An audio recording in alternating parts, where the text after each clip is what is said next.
ফের মধ্যযুগীয় বর্বরতা।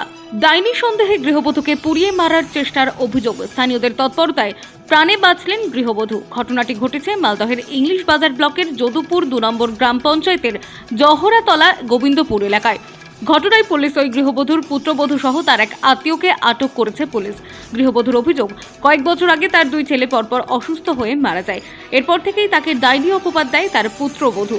এছাড়াও তার ছেলে এবং পুত্রবধূর মধ্যে মাঝে মধ্যেই কলহ লেগে থাকে। সেই ক্ষেত্রেও তাকে ডাইনি অপবাদ দেওয়া হয়। ডাইনি অপবাদে মাঝে মধ্যেই মারধর করা হয় তাকে।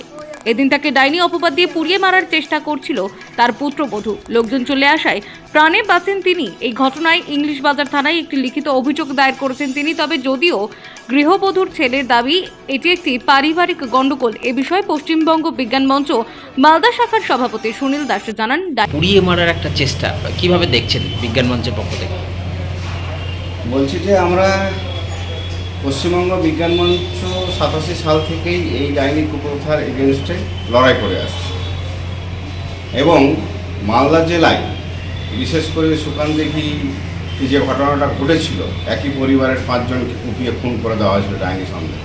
তারপর থেকে বিজ্ঞান মঞ্চ সারা জেলাব্যাপী ইভেন রাজ্যব্যাপী ধারাবাহিক যে কর্মসূচি করে আসছে কুসংস্কারের বিরুদ্ধে এবং মানুষকে সচেতন করার বিরুদ্ধে, সেই জায়গা থেকে আমরা বলতে পারি যে এখন প্রকৃতপক্ষে ডাইনি সন্দেহে কাউকে খুন বা পুড়িয়ে মারার ঘটনা সচরাচর ঘটছে না।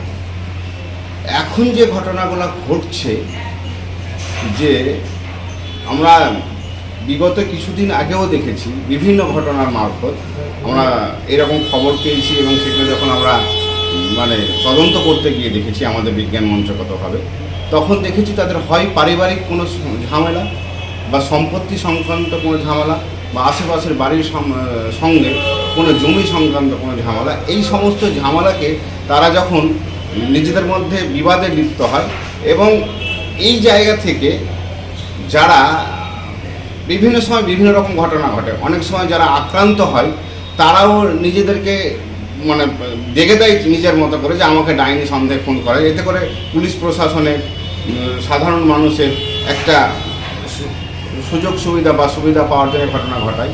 আবার অন্য পক্ষে যারা অত্যাচার করে বা যারা কোনো পরিবারের ক্ষেত্রে, তখন তারাও বলে অন্য কাউকে যে এই ঘটনা থেকে পার পাওয়ার জন্য বা ঘটনাটাকে অন্যদিকে ঘুরিয়ে দেওয়ার জন্য এই ডাইনি চিহ্নিত করে দেওয়ার একটা গল্প ছড়িয়ে দেয় বাজারে।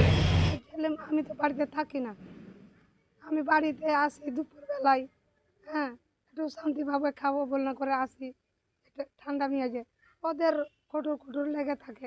আমি বলি কি যে তোমরা কি এটা লাগিয়ে রাখো, হ্যাঁ ছেলে বউ, আমি বলি তোমরা এগুলা কী লাগিয়ে রাখো, একটু শান্তিভাবে থাকতে দিবা না, এই শান্তিভাবে আমাকে থাকতে যারুয়া আমারুয়া এটাই বললে তো আমার সহ্য হয় না। তখন আমি প্রতিবাদ করতে যাই, তখন আমাকে গালাগালি করে, ডাইনি পাইনি এসব বলে, আমার সহ্য হয় না। শালিকে পুলিশ ধরে নিয়ে গেছে কেন?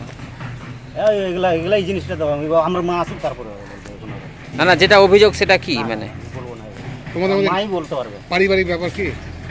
বাড়ি ব্যাপার তো কি পারিবারিক কি ব্যাপার এগুলা এখন বলতে পারবে। কোনো গন্ডগোল হয়েছিল কি? তোমার বউকে ধরেছে কেন? আরে দাদা, আমার মা আসুক, সব গল্পটা বুঝতে পারবে। ব্যুরো রিপোর্ট, অরণ্য টিভি।